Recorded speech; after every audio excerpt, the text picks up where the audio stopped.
So, hello and good evening. Welcome to our panel discussion tonight about the humanitarian situation in Gaza, in the West Bank, and also in Lebanon.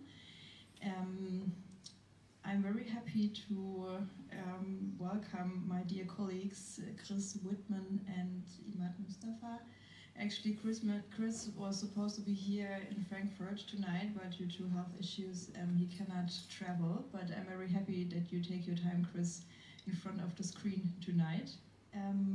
Chris is head of office of Medico's regional office in Ramallah, and Imad Mustafa is responsible for Medico's work in Afghanistan, in Lebanon, and also in Iraq.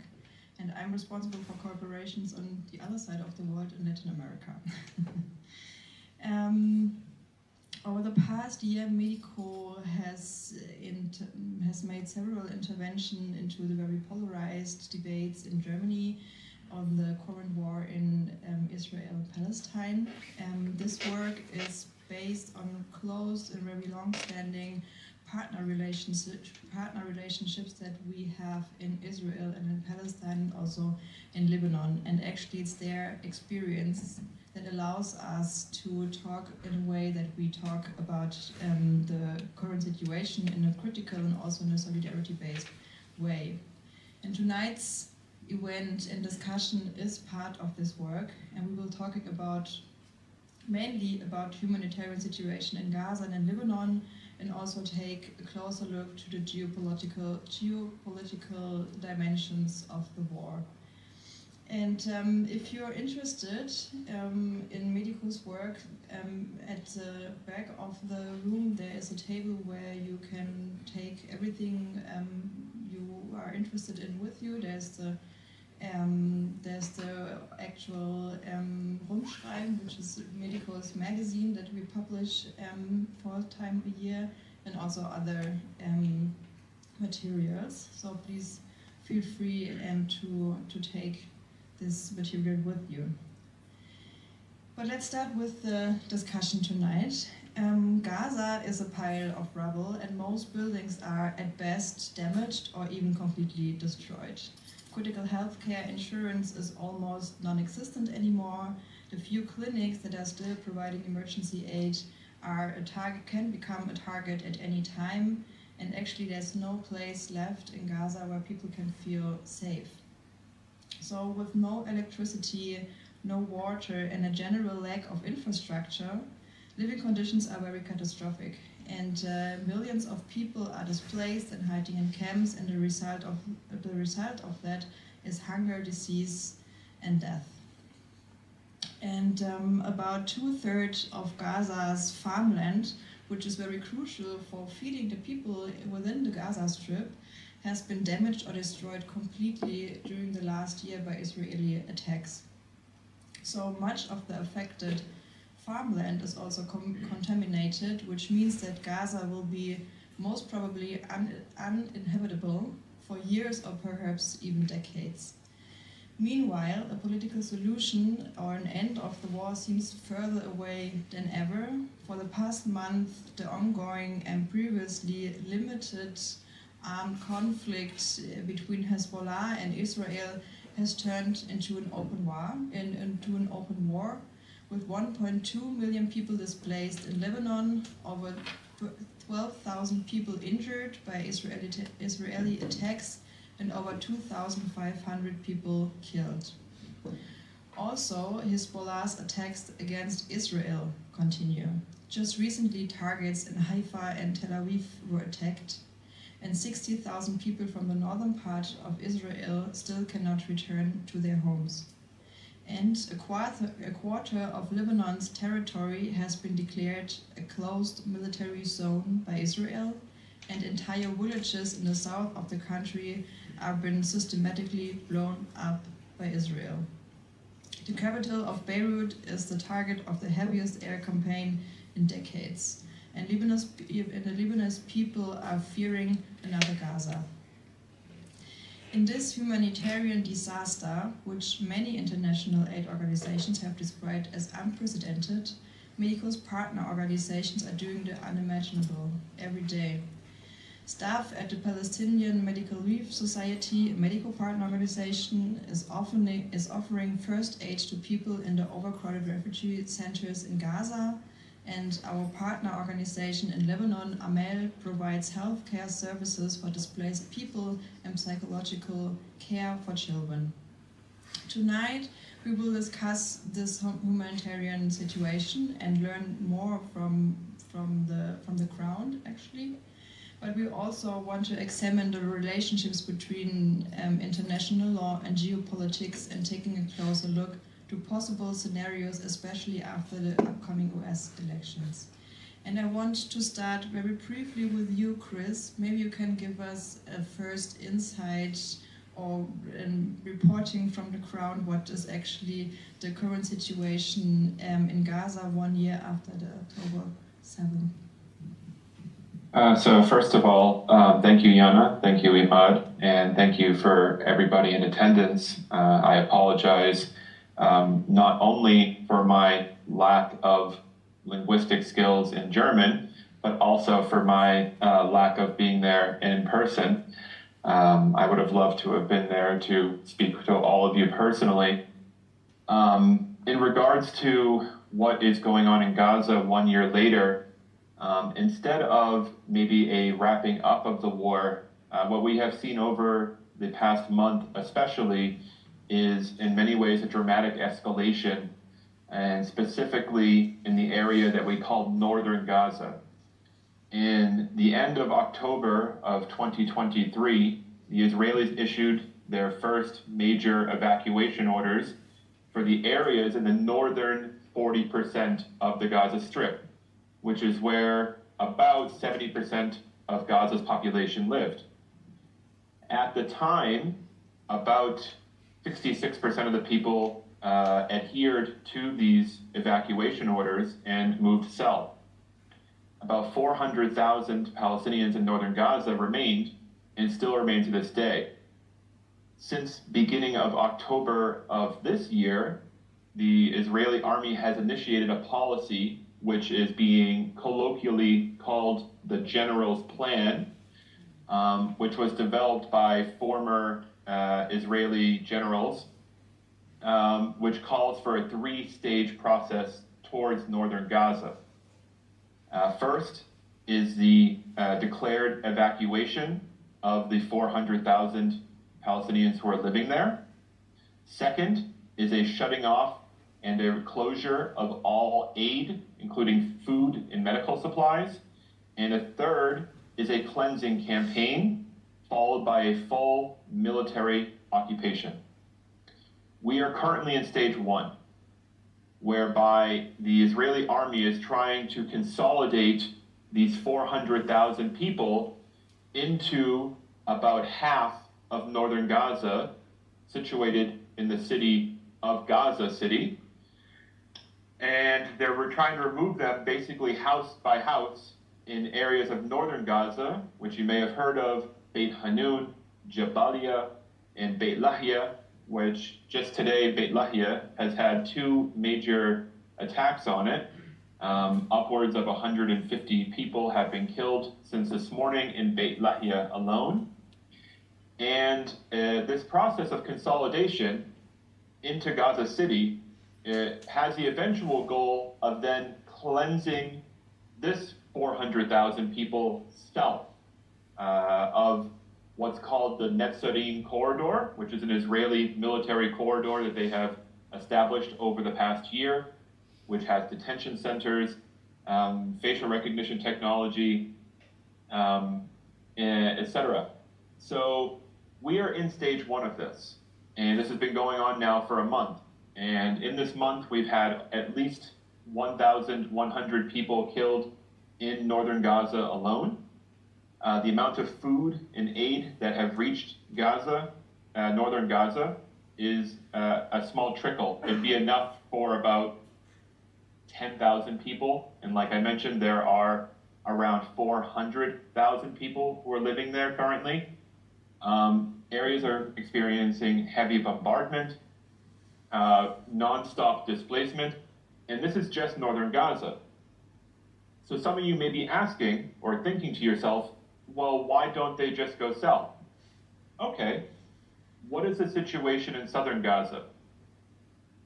Out of Gaza's 2.2 million people, 1.8 are currently in the south, most of whom were displaced from the north or from the center. Overwhelmingly, they're living in tents. Overwhelmingly, they're living on the coastline. They're living in tents made out of nylon, out of wood. They are living in tents that are made for the summer. They are dependent on food trucks that are infrequent due to Israeli restrictions on access of what can get in. And they're living a precarious life where most of the aid that the small amount of aid that gets in is then typically looted, stolen, or sold in the black market, or all of the above, for incredibly high prices. So many people in the north feel like if we're going to be bombed, we're going to be shot, we're going to be attacked, we might as well die in our own homes, as opposed to dying in a tent. A tent that's not made for the weather that's about to come. For those people who have not been to Gaza, which I assume is most people in the room, it experiences extremely heavy winds and rains and flooding during the winter. The UN recently did a study about how long it would take to properly prepare the tents for the 1.8 million Palestinians in southern Gaza at the current rate that Israel allows the materials in. And that report said that it would take over 2.5 years to make a majority of tents appropriate for winter. So it will not surprise many people who work in the field that this upcoming winter, if many people are not simply washed away to sea, are not experiencing destruction of their tents that they've been living in for maybe upwards of a year. And when we talk about displacement, most people in southern Gaza have been displaced not once, not twice. The average is 7 times. We have partners of ours who have been displaced 12 times. Some are even more. This is the norm that has been created in Gaza, where in the south, you starve, you're being chased and displaced. In the north, you're starved, you're being chased and displaced. And this is the constant that has been going on, and there's nothing really new in the sense of Israel's policy towards Gaza. It's more of a question of what are they emphasizing where. And what we see now in northern Gaza is the priority that in the absence of an attempt at a political negotiation, at a political settlement, that Israel is seeking to achieve military images of victory. And we've seen this all along the war. We were told when Israel went into Al-Shifa hospital and destroyed it, this was going to destroy Hamas. When Israel said we have to invade Rafah and we have to take over the Philadelphia corridor and control all access, this will destroy Hamas. Now we're being told that if we just ethnically cleanse all of northern Gaza and take it over and essentially settle it, this will defeat Hamas. But what I'm here to say is not only will it not defeat Hamas, it will not bring a single hostage home, and it will not endure for any sort of situation here where there is actually to be any sort of peace, cooperation, any sort of prosperity. We are looking at really, we're going further and further downwards in a spiral, and we're using Gaza mainly as a facilitator of a downward spiral of what we can expect for this region and this country specifically in the years to come. Thank you, Chris. I think it's almost unimaginable, the situation, and I think when you said it also the other day that people prefer to stay in their home and die in their home also makes the statement of there's no place left where people can feel safe. It gives it a whole other meaning. But I want to talk also about the West Bank, because while Gaza is somehow in the public eye, depending on the news outlet, of course, but its intensification of the attacks against the Palestinians in the West Bank keeps going on. So, but it's a little bit, I don't know. There's not much talking about, or not much awareness about the situation in the West Bank. So please tell us about the current situation in the West Bank and how are people adapting to it. So it's similar to, in many ways, what's going on in Gaza.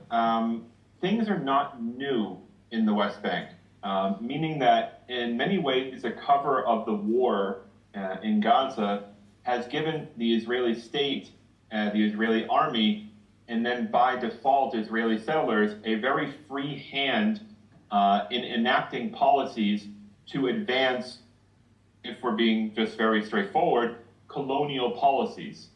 So one of the first things that happened after the 7th of October was that Israel enacted a large-scale lockdown of the West Bank. And it created or reenacted segregated road systems across the West Bank. If you are of this ethnicity, you're allowed to drive up this road, and if you are this ethnicity, this road. And they incorporated the settlers into this as equal partners. There are roads in the West Bank which are controlled by settler militias that are only accessible to other settlers or Jewish Israelis as a collective. And in this process of closure, of restriction, they then will push forward plans to either expand settlements or create settlements. Now, just to give one example, every year for the past 10 years, we've seen an increase of somewhere between 7 to 10 new outposts, which are a variation of Israeli settlement.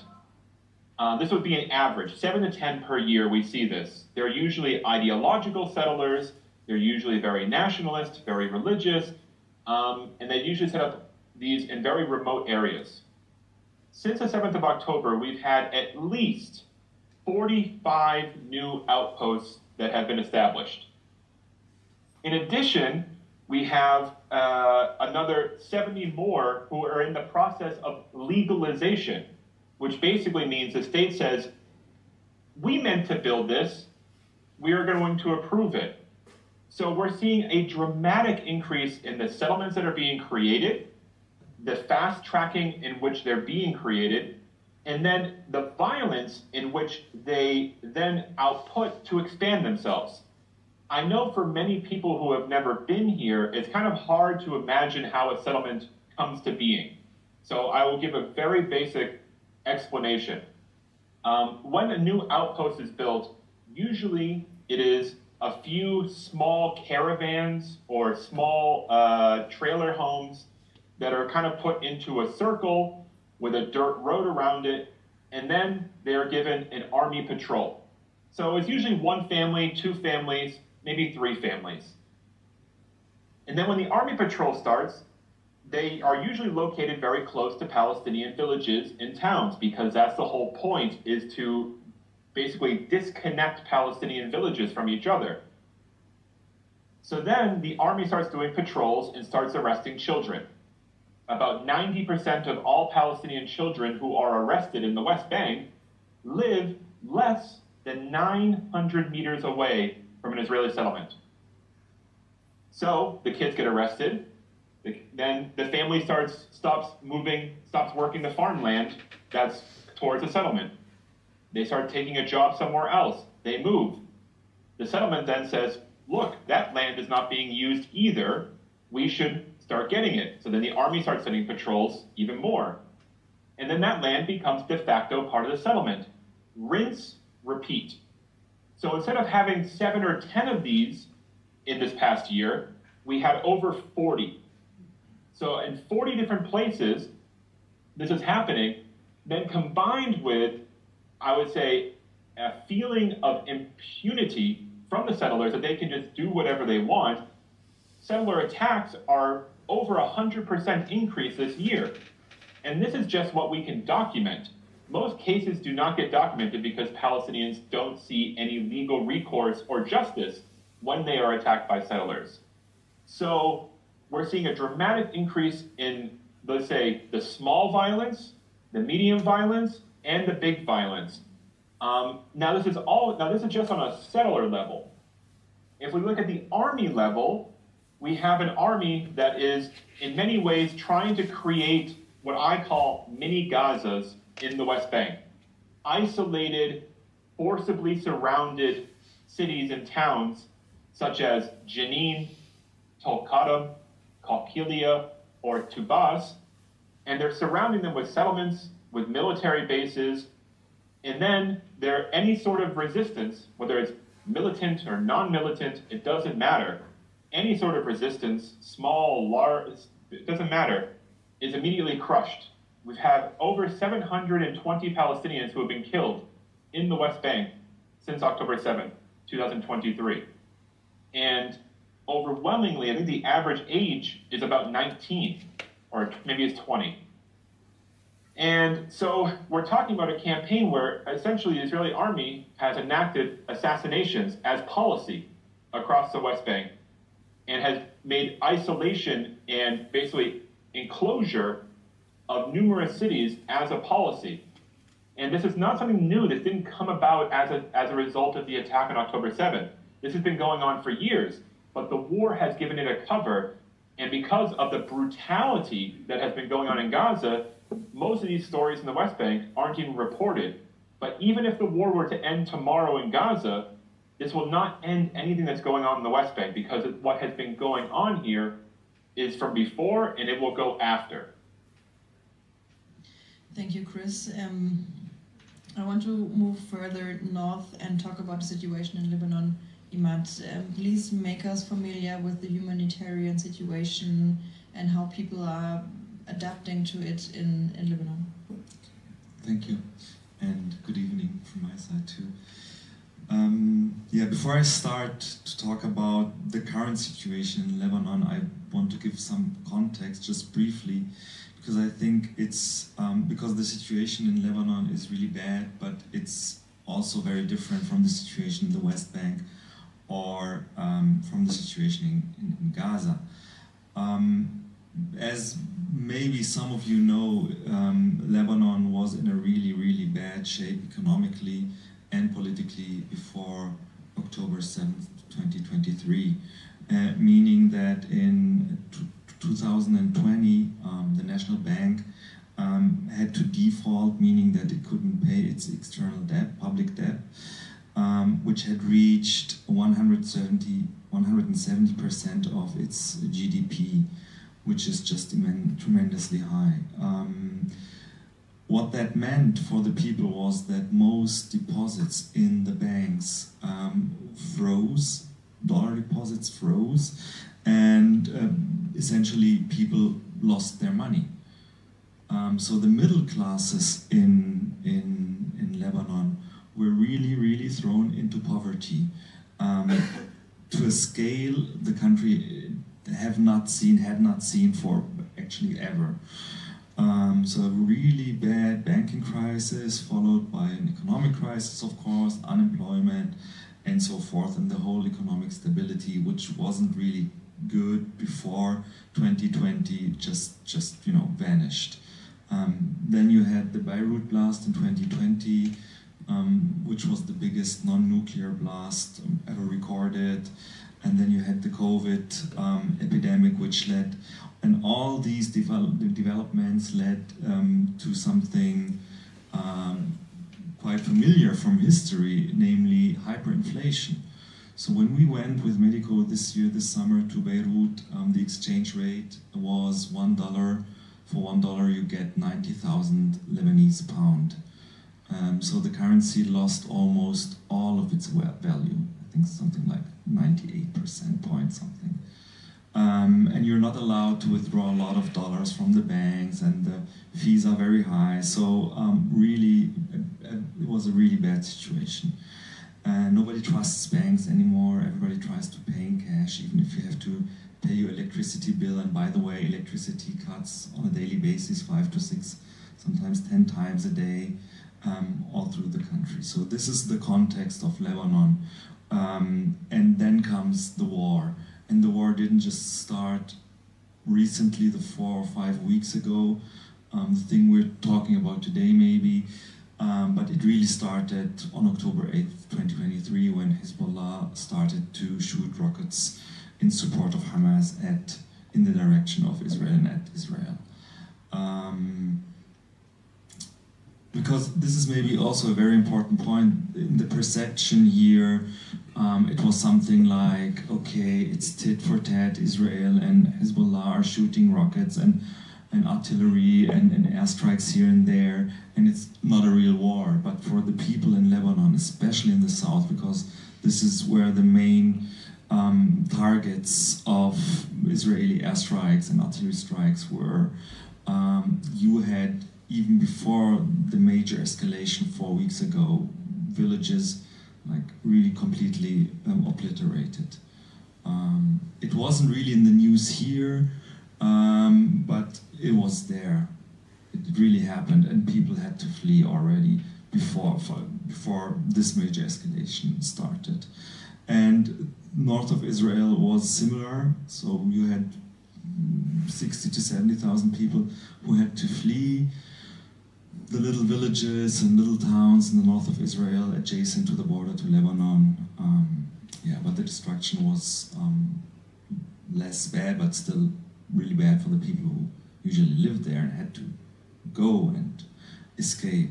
So, and when we look at the situation now after the major escalation and the beginning of the Israeli ground invasion into Lebanon, maybe just some numbers to give you a glimpse of what is happening and the extent of what is happening.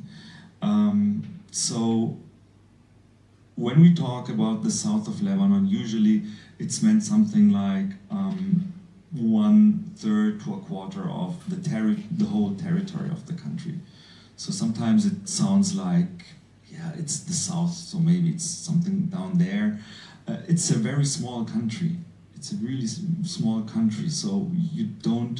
So from Beirut to the border down south, it's not a long ride actually. And so 130 towns and villages, and amongst them something like Nabatea, which is one of the provincial capitals in the south, which had a population of 250,000 people, are emptied. Nabatea is not really emptied, but many people fled. Other villages are really ghost towns and ghost villages and ghost towns. More than 130 villages and towns are just empty.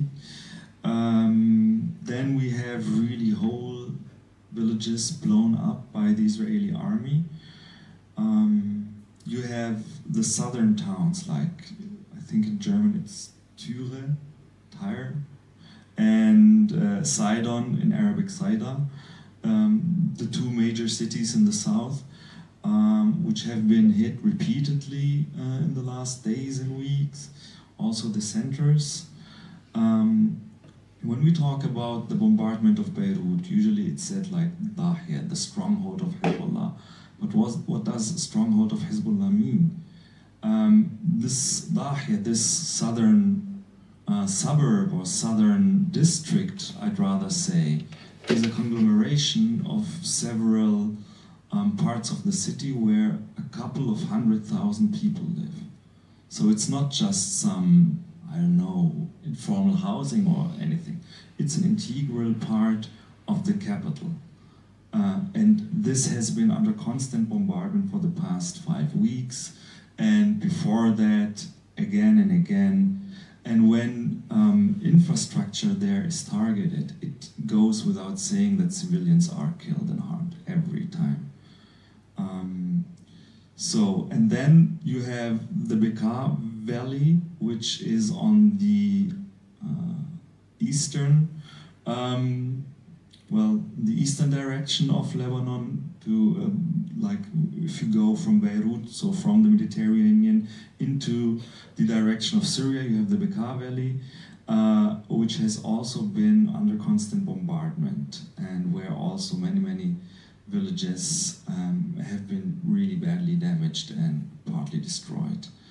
And we even have bombardments really up north in the country, which is really far away. Like I said, it's a small country, but compared to this conflict, it's far away from the border.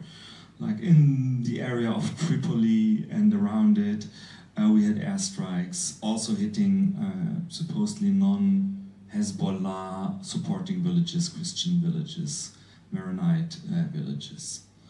So this is one thing. So Jana mentioned the death toll, 2,600 and 12,000 injured. Among them, and this is maybe for us also as medico really important, 163 health workers have been killed in the past 13 months by Israeli airstrikes in Lebanon. And those people have been killed in duty, meaning primary healthcare centers were hit. Amel, you mentioned Amel, one of our partners, long-time partner in Lebanon for over 40 years, really wonderful organization which tries to help people in need in villages in the south, in the Bekaa Valley, but also in the Dahi and other parts of the country, with wonderful staff. Two of its centers got directly hit, one in the south and another one in the Bekaa. And other centers, 3 other centers, primary healthcare centers, were badly damaged by nearby bombardments and attacks. And when I talk about the 163 killed health workers, I'm talking about these, or about centers in general, about ambulances who rushed to a site where somebody or something was struck and then got killed, and so forth. We have, similar to Gaza, but in a smaller dimension, killed journalists. Just these days, 3 journalists got killed, not for the first time, but that's the most current ones. And we have a major crisis of refugees and IDPs, internally displaced people. So United Nations numbers and numbers from the Lebanese government vary a bit, but we have something like 1.2 million to 1.4 million people internally displaced. The whole population of Lebanon is 5.7 million. So that gives you maybe a glimpse of how grave the situation is. 200,000 out of those 1.2 million, let's say, IDPs are now for weeks and weeks in shelters. We have approximately 1,100 shelters in the country, mostly schools. So most shelters are schools which were turned into shelters. Meanwhile, also hotels, especially in Beirut, started to take in refugees and nightclubs and any facilities who can accommodate people. So 1,100 shelters, out of which 900 are full. So that leaves 200 which are not empty but not quite full yet, like the other ones. We have approximately 400,000 to 500,000 people who left Lebanon to Syria, out of fear to being killed by Israeli airstrikes, and which is really incredible. I mean, people fleeing to Syria in these days just maybe gives you an idea of how bad the situation is. Out of that 400,000 are at least 300,000 Syrian nationals who went back to Syria. So these are actually displaced people already and refugees already who have been either in refugee camps in Syria, in Lebanon under very bad conditions, or have been living in one of the cities also in very precarious social economic conditions. And these people went back out of approximately 1.5 million Syrian refugees in Lebanon. And we have approximately 100,000 to 150,000 Lebanese nationals who also fled to Syria. So, and they fled not only because the situation in general was bad. When the major escalation started and people started to look for shelters, the Syrians found out that there was no room for them, literally. So there's like a hierarchy of IDPs. It's really bad to say, but I'm really sorry to say, but it's just the reality in Lebanon that when you go there to a shelter and you want to get in with your family, they ask for your ID.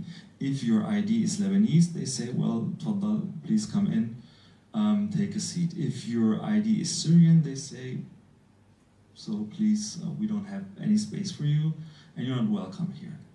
If you have some sort of Palestinian papers, because usually Palestinians in Lebanon are stateless, but they have some sort of UN papers with which they can identify themselves. Also, really difficult for them to get into these shelters. They're being told, well, you're Palestinian, please go to UNRWA, and UNRWA can help you. And then they go to UNRWA, and UNRWA says, well, we really would like to help you, but we don't have enough money and fundings and resources and shelters. And so we, from our partners, we have another partner organization in Saida or in Ain al-Hilwa camp. This is a Palestinian, very old Palestinian refugee camp next to Saida, Sidon. And they're doing, you know, social programs for children, disadvantaged youth and women and stuff. And now they started to help refugees in these shelters because they also work with a kitchen cooperative and they prepare meals and stuff. And so we hear from them that they get calls every day, like dozens of calls from Palestinian families who come from other refugee camps, which are more to the south, or which are south from Saida, and say, we don't know where to go. Nobody, we tried here and there, and they're like doing circles and rounds, and nobody is really taking care of them. So it's a really, really bad situation for Palestinians actually too, right now. I think it's very important to hear that this war is affecting mostly the ones that are already affected by the previous crises in the region, the economic crisis in Lebanon. Also, COVID hit super hard in Lebanon. And these were lots of numbers that you were mentioning, but I think it helps to grasp the dimension of the war, after escalating the war. And it also gives a sense why people are in Lebanon are actually fearing another Gaza. Obviously there are differences, and obviously this is not the same situation, although it is the same war, but just two different parts of it. I think this is super important to mention because sometimes it's discussed at two different wars, but it's actually the same war, but different escalations. And from the local perspective, or the closer look on a local level, I want to zoom out a little bit and take a closer look to the geopolitical dimensions of the war. And Imad, Medico's partner organization, ECCHR, which is an organization based in Germany that does strategic litigation. They just filed a lawsuit against German arms exports to Israel just a few days ago, after Chancellor Olaf Scholz just recently made it clear that to the public that German government will continue to allow the export of arms to Israel. I think this lawsuit is very important and a very clear sign that Germany has an obligation under the international law, because there's absolutely no assurance that these weapons will not violate humanitarian law. So what would you say, or can you maybe sum it up, because it's very complex, but what is Germany's role in the war in Gaza and Lebanon? I'll try, and I'm sure Chris has also something to say about it, or maybe, because I think Germany's role in the war in Gaza is maybe even stronger, but in general, this lawsuit, ECCHR, is a Berlin-based organization, jurists, lawyers, who are experts in international law, international humanitarian law, plus human rights. Really bright heads and really smart organization. And so this is not the first time they filed a lawsuit against the federal government of Germany to try to stop arms exports to Israel. So maybe it's something technical. In Germany, we don't have the possibility as an organization to sue like summarily the government. That's not possible. So you need a case, a very distinct case, specific case, and you need people who sue. And this organization, because they have a partner network like ours, and like we cooperate, and so they have mandanten, so people who live in Gaza and who are harmed by the war, either relatives of them or who got killed or badly injured, and so they have a case theoretically against Germany. And so this is how the case is constructed. It's not the first case. There was also another case from ECCHR this year, and the third case by a different organization. It was an organization also trying to represent Palestinians from Gaza against the German government. So the first two cases were rejected. Or before I say something about the case and how it went, arms exports in Germany are a really tricky thing, because for one thing, it's really not public what is being exported to Israel or Saudi Arabia or any other country. It's really a state secret. I mean, there's the Bundessicherheitsrat, we all know that, which is a really small, tiny body with the chancellor, the minister for economy, and some other people, and those people decide whether certain arms or parts, spare parts for tanks, for example, are allowed to be exported by the manufacturers to country XYZ. So it's really difficult to gain information here. So, and when people try to sue the government for arms exports, it's like, I don't want to say it's a gamble, but it's like just the attempt to stop something. We know it exists, but we don't know to what extent and when. So, and when ECCHR the first time tried, it was German, ich weiß nicht, wie es auf Englisch, Chris, Eilverfahren. So it meant, okay, we know that something's going to happen, something's going to be exported, so we're trying to stop it. And then in front of the court it was said, or it came out, that Germany silently, apparently, had reduced arms exports to Israel to a really, really, really small extent, so the case got dismissed.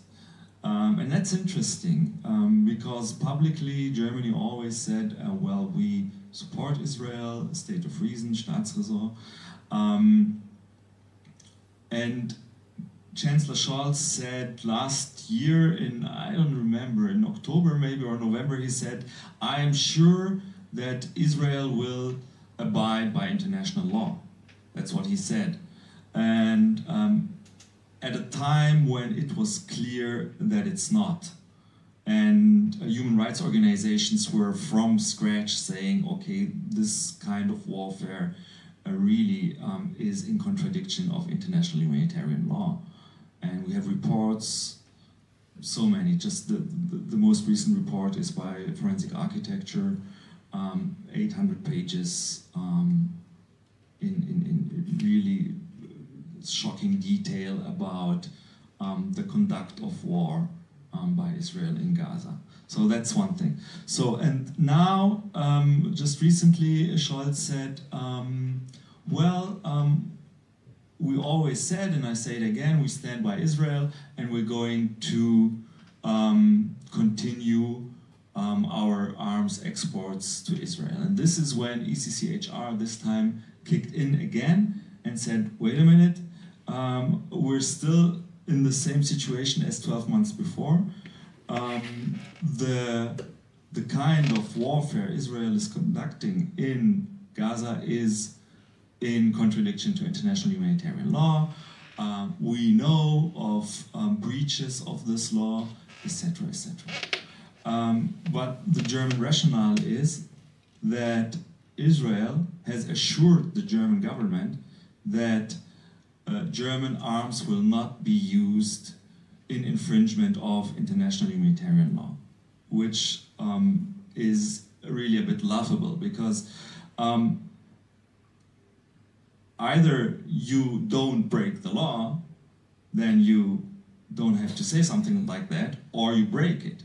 And if you say, well, we assure you that your arms will be used only in okay contexts, this is something you can, like, this is nothing which is really has substance in front of a court or something. Yeah? So this is nothing you can rely on, and it lets you wonder why Germany is. I mean, we all know the history, and of course we know it, but yet the evidence about the evidence we have that Israel is really breaking international humanitarian law regularly as a norm is so strong that it really makes you wonder what's gotten into them to restart with arms exports to Israel. I don't have an answer to it, really. But at the same time, it makes you complicit, and this is maybe the point we have to talk about. I mean, if a country, be it Germany or any other country, delivers weapons, yeah, you say, okay, in the beginning, yeah, it wasn't so clear what will happen, October 23, November 23, and so forth. Okay, they sent weapons, they're fighting terrorism. Let's go along with that. Okay, that's cool. But after a year of this kind of warfare, it is abundantly clear that this kind of warfare will not lead to anything positive, and that if you continue delivering weapons, you're complicit. You're not just some outsider who tries to help an allied nation. I think it's important to point out this timeline, right? Because obviously in October, November last year, the situation wasn't. I mean, lots of people said it already, but there's an understanding that maybe the German government wanted to see it a different way. But right now, it's so clear that there's no doubt. Chris, maybe you want to add something to that, and I also would like to ask you to not just commenting on the role of Germany, but also because you're actually a US citizen, that you also give us your perspective on the US, on the role of the United States, and also what maybe your opinion whether Harris or Trump wins, because everybody keeps talking about there could be a shift in US foreign policy regarding Palestine. So, but depending who's elected, obviously. So maybe you can also give us maybe, it has to be very general, I guess, because it's a very complex topic. But yeah, maybe also your opinion on whether Harris or Trump wins. Sure. So I'll take one step back, and as Imad very well articulated, the legal process in Germany and the problems that arise with trying to take a case forward, we in the US have also had a similar issue because we have national legislation, which is famously called the Leahy Law, which does not allow the United States to facilitate arms sales to countries who are actively violating human rights. And for the better part of 20 years, as this law has been in place, activists, professional and otherwise, have tried to apply this to Israel. But the major loophole, just like Imad mentioned, Schultz's loophole of Israel pinky promised us they're not going to violate international law. In the United States, you need to have basically a high-ranking official within a high-ranking ministry or department more or less be in charge of this crusade.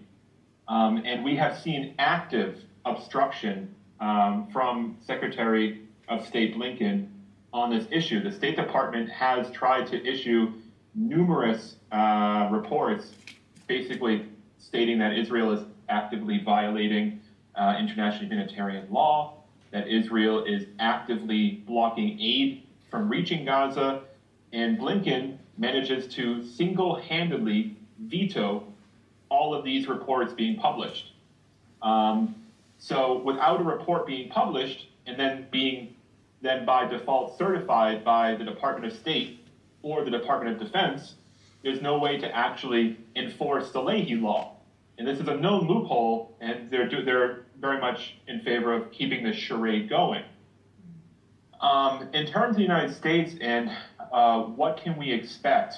Okay, I want to not get too deep into this because I know American politics can be very nauseating to people, and especially when they're maybe a little bit contrarian about how they see it. I think that from a progressive leftist perspective, if you're looking at the American political landscape, and if Palestine and Gaza are your main issues, it has become unbearable for people to swallow their pride and vote for Harris. We've seen this ebbs and flows over the past year of movements trying to push the Democratic Party to not be so right-wing on the issue of Israel. And the Biden administration, and then by default, nominee Harris, have been in this mode of being more pro-Israel than the Republicans are. And the simple calculation to this, and I know this is very hard for non-Americans to understand, although it's a very simplistic idea, the idea of changing one's major policy initiatives during an election cycle does not happen. Even if Harris and Biden are against the war policy in Gaza, which they're not, but let's pretend that they actually do have some reservations about it, they're not going to express them publicly. They're not going to change course until after the elections. But like I said, I don't think there's any indication that Harris or Biden have an inherent problem with the way that Israel is conducting this war. I say specifically Biden has very little problem. This to him is a very righteous war. He presents it this way, he understands it this way. He's not a progressive, and he is not looking at this from the same lens that we are. So what we've seen for a year is that there is a 0.0% chance of pushing Harris or Biden on the issue of Gaza. Now, there are many people who say, well, you'll get the same results with Trump. Okay, but we know that there's a 0.0% chance with Harris, So people are willing to either boycott the elections, vote for a third party, specifically the Green Party headed by Jill Stein, or even more rebellious, vote for Trump, on the hope that there's a 0.1% chance of a change in that. And as an American myself, I will never vote for Harris. Absolutely not. There's no way. I wouldn't have done it on October 8th, 2023. I will not do it now. But I am an anomaly. I am a one-issue voter. Most Americans are not one-issue voters. And most American voters do not consider the war in Gaza and their top 20th issue. The economy, immigration, crime, these are considered the top issues of the day. Abortion, gay rights, not Gaza, not Israel. So what do I personally expect? I think that Trump will win. I have said for 4 years that he will win, and I'm not going to change now. Not because I support him, I don't. Just simply based off of the fact that the Democrats are professional election losers, and they know how to really shoot themselves in the foot on a regular basis, especially in foreign policy. And I think that Trump is doing just enough to create the allure or the perception of some sort of alternative policy vis-a-vis Israel that is giving progressives and leftists enough motivation to either not vote for Harris or to even vote for Trump. So if Trump were to be elected, I think we would find a faster end to the war than if Harris happens to win.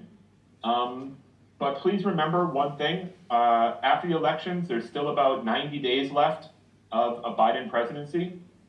And while he may not know he's president all the time, he will still be the president for the next 90 days. And those 90 days are very defining in a presidency. Just to give people some context, the last 90 days of Bill Clinton's presidency almost had a major breakthrough for the Camp David Accords and what were called the Taba negotiations here. It almost resulted in a two-state solution. That was 24 years ago. So these last periods usually are for building a legacy or something to remember Biden by positively, because we don't have many things to remember him by positively. So he may try to use this opportunity or last opportunity, if the Democrats lose, to try to make some major policy change or initiative. But in terms of if Trump is to win the election, I do think that we would see a shift in policy. Which direction that goes, we do not know. Trump, I don't want to say he's irrational when it comes to foreign policy. I'll be nice and I'll say he's different. So it could go in many different directions. We've seen inklings or indications that it could go even more brutal, or the businessman perspective of war is bad for business. We need to get this over with as fast as possible. And people are creating that narrative in their heads to try to justify voting for Trump despite, maybe coming from a more progressive or leftist background. But I think that ultimately the issue of Gaza, whether it's admitted or not in American media and election observations, is going to play a disproportionate role in creating apathy among enough voters in enough key places in the United States to cost the election. Dark times for leftist voters in the US. I think it's very important to keep that in mind. No, there's either from how you assessing it, either there is the scenario of nothing will change or everything can change, but the direction is totally unclear. And I want to keep continue the discussion about future scenarios. Imad, an Israeli newspaper, said today that Israel is going to soon wrap up the military campaign within weeks, but will retain quotation its right to act in Lebanon. What does this mean politically? And how do you assess the chances of an end of a conflict in Lebanon? Talking about these, about Gaza and Lebanon in this case separately. Yeah, thank you. Maybe I'll give my 5 cents, and I'm sure, because also Chris is really monitoring on a daily basis Israeli media and Israeli politics from where he is in Ramallah, and so I'm sure he will give us his opinion too. But yeah, this is what one of the Israeli newspapers wrote today, that Israel is wrapping up, meaning that it's going to end its campaign in Lebanon in supposedly the coming weeks, and meaning that they have achieved their goal, or their goals, in pushing back Hezbollah, in safeguarding that the northern part of Israel is not being targeted by militants from Lebanon, and so that the people, the 60,000 I mentioned earlier tonight, who fled their houses from the north, can go back. Because this was one of the major officially stated reasons of the Israeli government to say, okay, we're going now to war in a major way, and also with ground troops into Lebanon.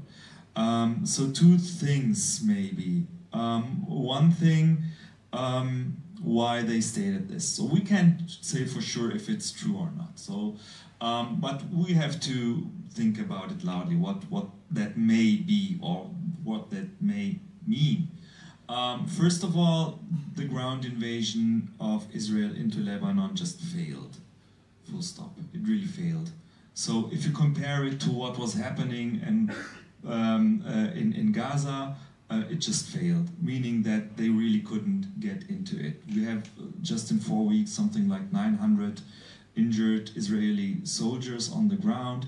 We have, maybe Chris, you know it, the exact number of death or dead Israeli soldiers on the ground in Lebanon. I don't have it in mind, but it's also a lot compared to Gaza. The unofficial numbers are about 77, but the Israelis do not officially admit that number just yet. They keep it elusive intentionally, but it's estimated around 77. Yeah, and in 4 weeks, that's really a lot. So it just failed. So, and in my opinion, it's a way of trying to get out of Lebanon and save face in a way, and say, okay, we pushed back Hezbollah, we weakened it by assassinating not only Hassan Nasrallah, so its longtime leader and charismatic leader, who was revered not only amongst Shiites in Lebanon but also among other people in the country. No, we killed also really a lot of commanders, top commanders, and so forth. So on a political level, we weakened them, or on a structural organizational level, we weakened them, and also militarily. So Hezbollah has been really taking a lot of hits, substantial hits, I'd say, regarding its arsenal, its weapons arsenal, its rocket arsenal, and so forth. So, but it's not over. It's not like it's gone, but it's weakened, and so maybe Israel can say, okay, we've pushed back. What's interesting is that Israel is always referring, and the US, by the way, too, that Hezbollah has to go back behind the River Litani in Lebanon. The River Litani is approximately 30 kilometers north of the border.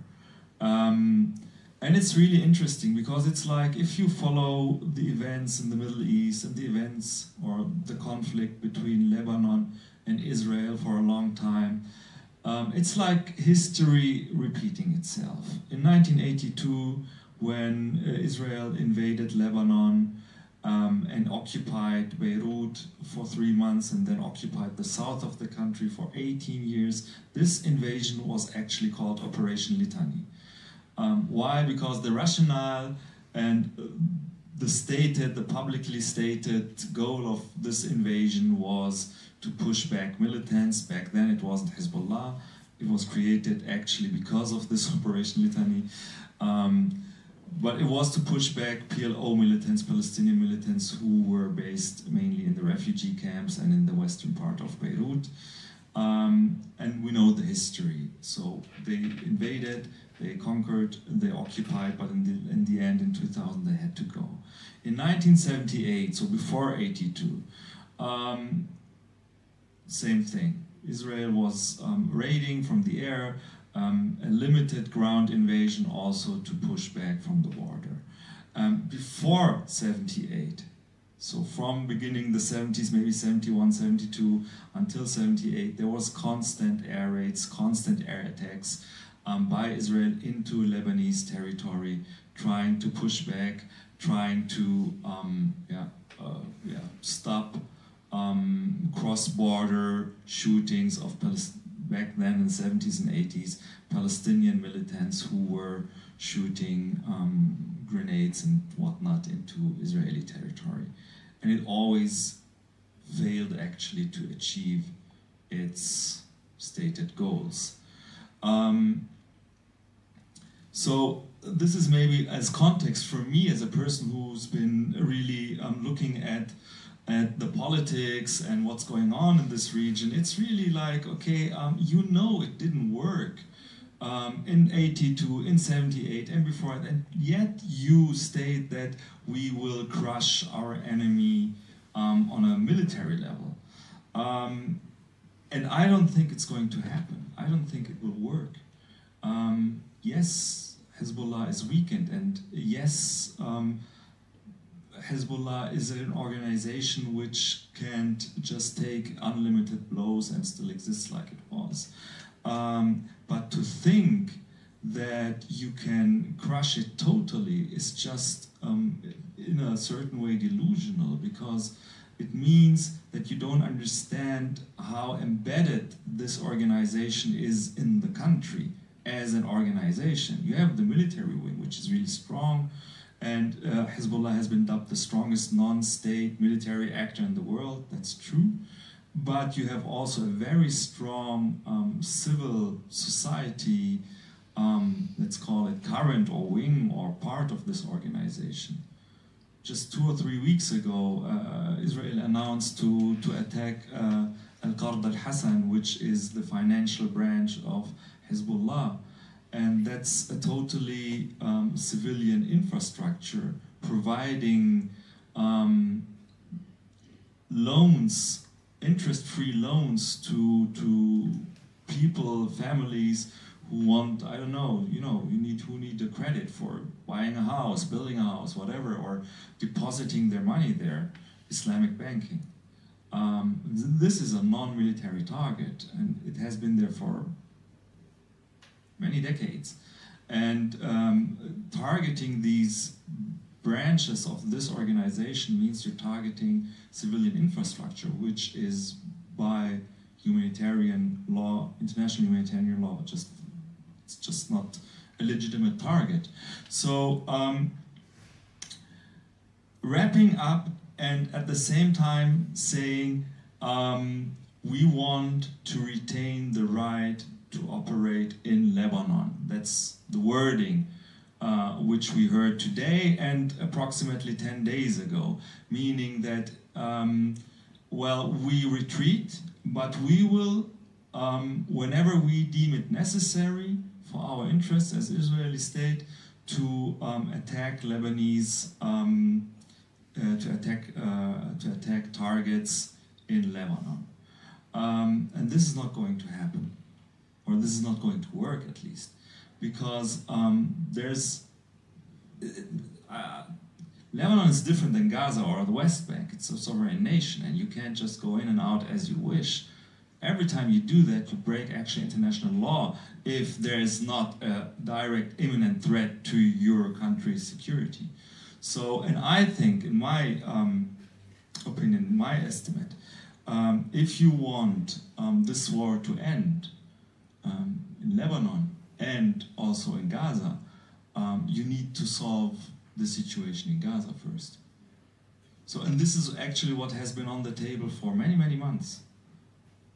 So back then in 2023, in November, when we had the ceasefire in Gaza, and we had the exchange of prisoners and hostages, Hezbollah ceased fire too, although it wasn't actually included in any negotiations or agreements.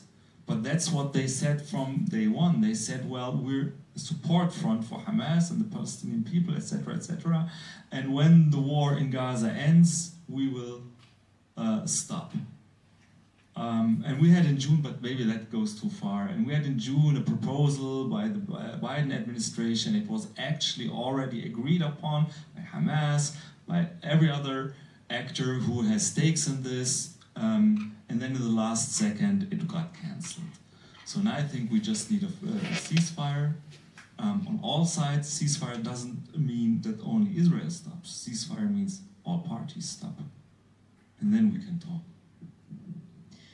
And also adding to the IDF and the soldiers that are killed, there's actually an open letter signed by 130 soldiers that demand a ceasefire and that also demand a hostages deal because the storyline of Israel that they're hitting their targets, that their goals, and that they're actually progressing is not true, because lots of soldiers are actually dying, and also I mean, there's also the radicalization within the IDF, but there's also the this letter, which is actually quite interesting. I want to stay with this topic of possible scenarios after the war, because obviously it's super important also with all the numbers that you were mentioning to understand the dimension of the war, the power dimensions, everything about it, and especially the situation of the people, how they dealing with the situation. But Chris, maybe let's have you already talked about the situation or the role of Germany and the US, but what is actually realistic and what can possibly emerge? So which powers have to be in line when we talk about a ceasefire or end of war? What do you think, what is a possible scenario, or scenarios, obviously? I mean, the first thing is, if we're just ranking the strength of the different parties involved, the obvious first answer is the United States. I would say Germany is second place in this regard. And I would say even between these two countries, they heavily determine the course of how negotiations are conducted, and even more importantly, how they are expressed and articulated to a larger global audience. And in terms of what Imad said about having a ceasefire, I think maybe one of the things that's kind of lost in this, and I know Imad and I have discussed this before, is that the war in Lebanon is very much an extension of the war from Gaza. These are two intimately integral conflicts that are going on. And I would argue that without the war in Gaza, nothing would have happened with Lebanon in general. And Hezbollah's ability or willingness to stay connected to the issue of Gaza has surprised many to have lasted for 13 months. And how long can Hezbollah withstand internal pressure, regional pressure, pressure from allies and enemies alike is going to be very tough to tell. But any attempts to try to separate these two issues is just setting up the next conflict, because Israel's trying to create a buffer to be able to enact the policies it wants vis-a-vis Gaza, and it sees Lebanon as being in the way. It also sees Yemen or Iraq or Iran as being in the way, but Lebanon is the most in their face. If they are able to separate the issues of Lebanon and Gaza, then we can expect even more catastrophe in Gaza. We have to kind of see any sort of settlement here as an all-encompassing, one big pie, sort of everybody wins kind of scenario. Because if Israel and the United States especially are successful in carving in separating these issues apart, then in many ways Gaza will have no safety net, no protection whatsoever, which has been the case for at least symbolically for the past year. So what are the prospects? The next week, 0. Depending on what happens in the election, I don't think Biden will, let's assume that Trump wins. I don't assume that Biden will prioritize this for the next 3 months, partially because Netanyahu thinks that Trump is his white knight coming to save him. I don't know where he gets this delusion from that Trump will be better to him than Biden has been. But now, assuming that Harris wins, can that change the equation in terms of U.S. willingness? I don't think before she gets inaugurated, so that'd be the 20th of January. So no matter what, I don't personally see any major breakthrough in the next 3 months. I would be very surprised. I'd be happily surprised, but I would be very surprised. There are many rumblings going on. As you mentioned, Yana, that it was in Ma'ariv, Israeli paper, the IDF more or less declared victory over Lebanon today. I didn't know that. I didn't know that 60,000 Israelis went back to their homes. I had no idea. But we see this kind of battle between the army and the state, where the army is trying to at least present the conditions that give the politicians less of a fallback, less of an excuse to not seek political goals. The army is not having a good time in Lebanon. I'm not trying to say who wins, who loses. They have different measurements for what wins. Hezbollah and Israel do not have the same goals. They don't have the same tools. They have nothing the same. Hence, they don't have the same perception of victory. But Israel is not going as easy as they had sold the people that it would be. Because for months and months and months, Israeli media, the Israeli army, the politicians said, let us into Lebanon, we'll be in Beirut in a week. We'll kick Hezbollah out, they'll be gone, we'll destroy them. And then, they had the attack with the beepers. Israelis felt very proud of, doing this surprise attack. They kill potentially the most famous and well-known militant leader in Arab history, and Hassan Nasrallah, and Israelis were on a high. And they thought, wow, we really are going to be in Beirut in a week. And here we are 5 weeks later, and they can't even claim a square kilometer of territory. And like I mentioned, we've had in the past 3 days, I think it's 14 soldiers who have been killed officially. This is not good for the Israelis. So they're trying to figure out a way out, and their way out is by taking a military quagmire and trying to turn it into a political victory, whereby they're trying to, in many ways, treat Lebanon like they do Gaza or the West Bank. Yes, you're not our territory, but we want to be able to act like you are. And Lebanon is going to turn back and say, no, we are a sovereign state. We have the right of every other sovereign state. You cannot operate in our territory. It's against the law. And how much pressure can Lebanon withhold? I think quite a bit. I think that they have more cards to play than maybe the Israelis or the Americans thought. But in terms of any kind of short-term solution, we have this Egyptian proposal that was brought forth to basically have Hamas give up 4 hostages for 2 days of ceasefire, followed by 10 days of rapid negotiations to try to wrap up the war. Netanyahu said no. And then 12 hours later, when Israeli society got mad that he declined even the possibility of negotiations, he said, did I say no? I said I haven't seen it yet. And then 12 hours later, he said, okay, I saw it, no. So we're kind of in this, until the United States takes a leadership role in forcing the Israelis to actually come to a political settlement, we won't have one.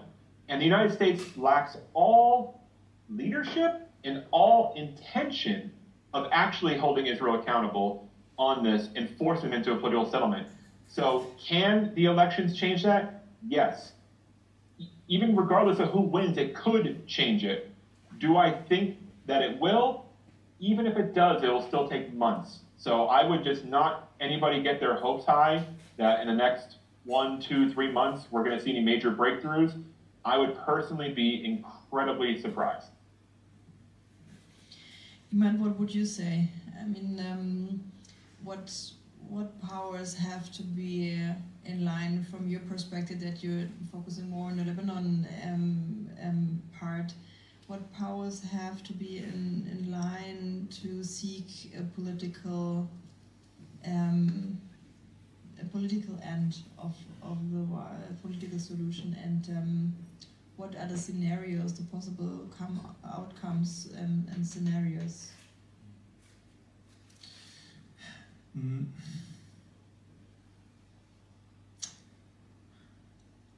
I'm trying to wrap my mind about where to start and how to tackle this problem, because it's really complex in a sense, but in another sense it's really not complex. Yeah. It's really simple. It's really, really simple. But then again, not really. But if you look at it, I mean, Chris just said, well, the US has to take its leadership role. I would slightly disagree, because if you look at what has been happening in the past 13 months, the destruction, the extent of the destruction, the extent of the death, and how people are killed on a routine basis in Gaza, just Gaza, forget Lebanon for a second, yeah.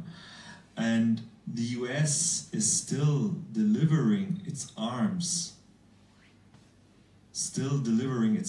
and its bombs, so that Israel can continue its onslaught, leaves for me just one conclusion, namely that it's not, the US is not a complicit, no, they're conducting this war alongside Israel. So, Chris, when you say... One sec, hold on, just for the record. I didn't mean leadership role as in the sense of neutrality. I'm saying that the US policy needs to change. Okay, then we're on the same side. Yeah, we're on the same side here, okay. Making sure that... Yeah, but I think we have to stress that, because people sometimes say, well, the US has to pressure or whatever, or Germany has to pressure, which is all true. But they're really implicated in what is going on as perpetrators. And if we go back to January this year, the International Court of Justice, when it had this ruling about the plausibility whether Israel is conducting a genocide in Gaza or not, it said all member state parties are obliged to hinder that a genocide really takes place in Gaza. That means all arms exports must stop immediately. All states which are member parties have to push Israel to open its borders, to let humanitarian aid in. I think you said some numbers today. It's really ridiculously low, the amount of trucks which enter Gaza. So this is a policy of starvation. This is a policy of starvation. I think it's really safe to say that. And it's against all international norms. It's also, I don't like to talk morals and ethics and politics because it's mostly about interests. But it's also morally wrong to let something like that happen. But it happens.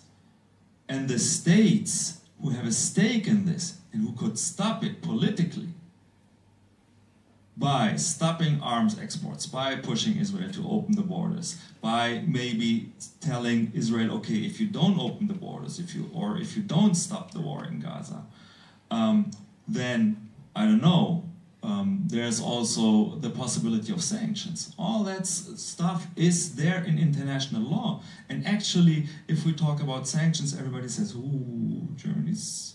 No, I mean, Germany is also conducting a policy of sanctions against other nations. Because there's big sanctions, there's small sanctions. Yeah? Sanctions doesn't mean, okay, you don't let anything into a country, but just certain goods, certain things, you know, to exert pressure on the country politically. And that's possible. That's what the West has been doing with other countries for decades and decades.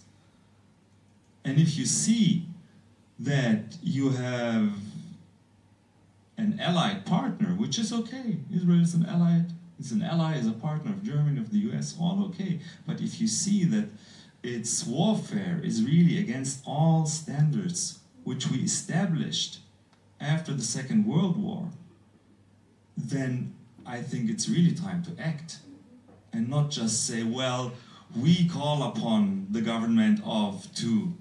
No, that's not enough. We've been calling for 13 months now and it didn't stop. No, the war is spreading. And I think that's what we have to talk about, really. We need real political pressure, and not envoys going back and forth, and not Annalena Baerbock saying that civil infrastructure is a legitimate target if there is a militant or a terrorist inside. International law is very clear on that.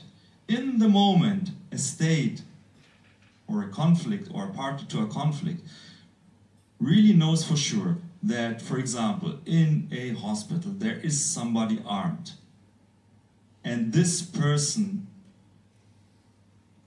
poses an imminent threat to its security, then it can hit. And only then. But to say, well, yesterday there were militants in this school, for example, or in this shelter, or in this hospital, or we assume that, that's not enough. That's illegal under international law to target civilian infrastructure. Thank you, Imad. I think this wraps it up quite well. And I think the question also we have to discuss is what are actually how is increasing the pressure possible? Because we always talk about pressuring, but what does it actually mean? I think this is a whole another discussion. And I want to close it now because I also want to open for the audience.